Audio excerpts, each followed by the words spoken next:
think you had some follow up from our last episode talking about, I think, ratings talk and different things. Yeah, we talked about there. We talked about the ratings and how Cornette and Weasel Dooley did them, and I found my page. Oh yes, the match ratings. Here we go. A 0 is a dud, which they very rarely gave because they wanted to give credit to the people he's trying in the ring. They very rarely give duds. And I feel like in their era, you didn't have as many green people. You're good. There's no such thing as the negative rating.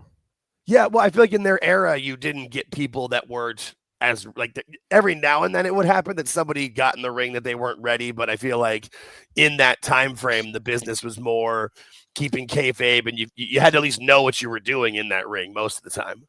Right. 1 was a bad match, just bad, nothing great. 2 is a match that everything happened that they expected it to happen. Like we saw 2 guys in the ring and okay, we expected it. That's a 2. 3 was a great match. 4 was one of the best matches they've ever seen.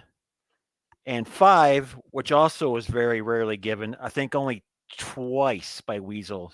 I think 5. Well, they were blown away. The best match ever.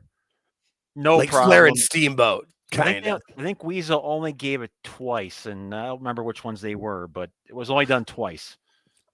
Depending on the time frame, we could probably try to figure out like what he would have saw to give that. My first thought when somebody says that is I think it's either the second or the third Steamboat and Flair match. I think it's the second one where they had like the 2 out of 3 falls and Steamboat wins, but Flair gets his foot on the ropes and that kind of thing. Like I feel like that one probably would have been the first one to really hit that 5-star mark for them. So all right, cool. That's good. So 5s are very rare, and so are 0s. Perfect. What I'll do is I'll get like a printout of that the next time that we do some ratings. I'll throw that up on the screen while we kind of get into it from that. That's pretty good. I like that. And then like the 5 has got to, like for this year, I think the only one that I would then consider a 5 in that realm would have been the Hell in a Cell match between Drew and Punk, or for last year, I guess I should say. Yeah, possibly. Well, like the finish of Cody and Roman was great, but I love that Hell in a Cell match. Yeah. Okay. Speaking of Cody, since you mentioned it, the main events for WrestleMania: Cena versus Cody and Rollins, Punk, and Roman are the main events. Yeah, I'm a little surprised of the Rollins, Punk, and Roman one going in already, simply because as I've said before, I expected it to be the women's main event for that first night. And I mean, it makes sense. Honestly, I think the triple threat is big for the women, but I think the big money match in the women's division is Rhea versus Bianca one-on-one. But they can save that. They've got time. They're both in their 20s. They're not going anywhere. Yeah. Plus, all their big name men are in the main events. I mean, you got Cena, Cody, Rollins, Punk, and Roman. Jesus. Yeah, good Lord. And I feel like that does solidify that. There'll be the Yeet movement will lead off WrestleMania. I feel that's what we both predicted, right? Yeah, well, I feel like it just makes the most sense because if you want the crowd to be as energetic as possible, and really, whatever happens at the beginning of WrestleMania, people are going to be excited. I mean, I think that's why they got rid of the pre-show matches, because people were just so excited that they were seeing action. They were ready to cheer and yell for it. As where now, if they wait. Never mind that the shows are longer and there's so much going on in Vegas during that time as well that you can really kick people off and get that energy exploding. Plus, Jay will come out first since Gunther's the champion. Like that'll be the first entrance of Mania. I don't know exactly how many tickets they're going to sell, probably close to 50 or over 55,000 tickets. I know they're at like 47 or 48 for each day right now. All those arms are going to be going up and down. That's going to be a hell of a shot to see. Okay, so you led me into my last topic. Perfect.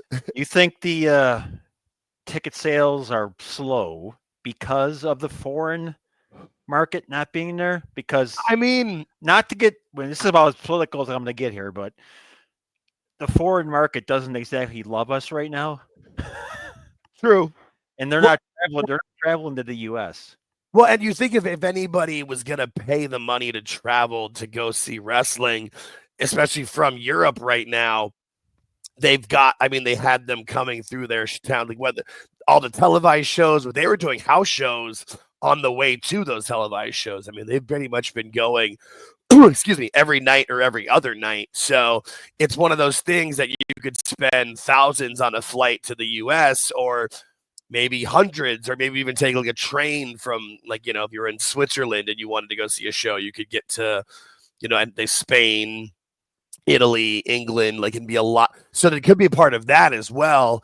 You know, never mind the fact that, you know, talking about the political climate of the States, but just the economic climate of the world, you know, that's kind of in a downturn period. So there's people that maybe can't afford to come over as much. I still think the tickets will sell out, especially with Vegas. Vegas is a very last minute town.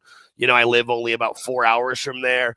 And as I've gotten older, we only usually go with a planned trip. But when I was younger, we used to go last minute, like on Thursday night or even Friday morning. Like, hey, you want to go to Vegas this weekend? I bet I can get a hotel room for $20 or $50. And right. So. Yeah, I just think that the pre-sales from the foreigners aren't there like they have been in years past. And that's a good point. It will sell out.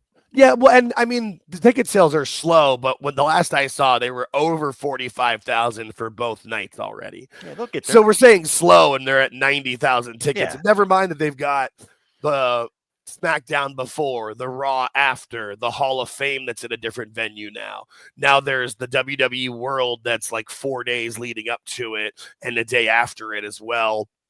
NXT Stand and Deliver. What's the other? And then the after parties now they just announced that are 4 different after parties, one each night. So there's a lot going on. And obviously they're not trying to have anybody go to all of it, but they're trying to have something for everybody with whatever your big interest is. I also saw the pricing and lists for the meet and greets as well that they're having. So it's just one of those things that they're trying to involve as many people as they can. So I feel like it'll still.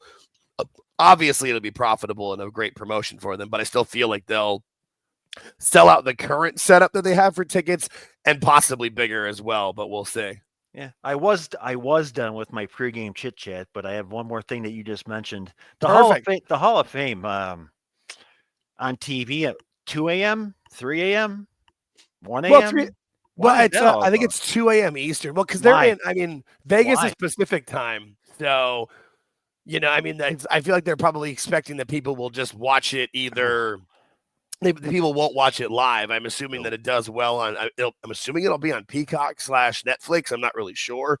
For me on the West Coast and Pacific time, I don't mind. You know, it'll be fine for me because it starts, I think, like 11 o'clock my time. But I think that is something that maybe they don't get as many people watching it live. Maybe that's something people watch more in clip form or in the highlights of.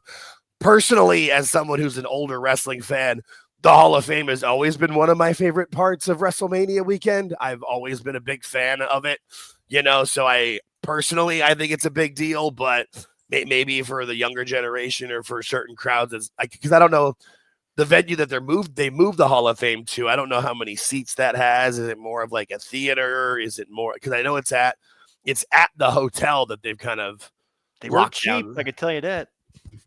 Those tickets were not cheap. Well, so far from what I've seen, nothing is cheap. I mean, you know, even the upper deck tickets are in the $300-$500 range of the venue. So with the theme of expensive, that's for sure. Yeah, I mean, if you're gonna do it in Vegas, that's a big. But also too, like that's what they're putting themselves on par with the Super Bowl and the Final Four and the NBA Finals and the World Series. Like none of those tickets are cheap. The Super Bowl comes to my city every 4 to 7 years. I've never been because the tickets are just ridiculous. They're way too expensive. Yeah, you try to enter as many contests as you can and win. That's the only person else I know that's been to a Super Bowl recently. It's because they won a contest and were able to go. That's how I went. Right. Hey, as someone who's won a contest before, it's what is it, like 16 years ago, I went to Egypt from winning Dr. Pepper Indiana Jones bottle cap contest, entering the numbers online. And so people do win these contests. We recommend entering as many contests as possible. But yeah, that's pretty much the only way I feel like I'd be able to go.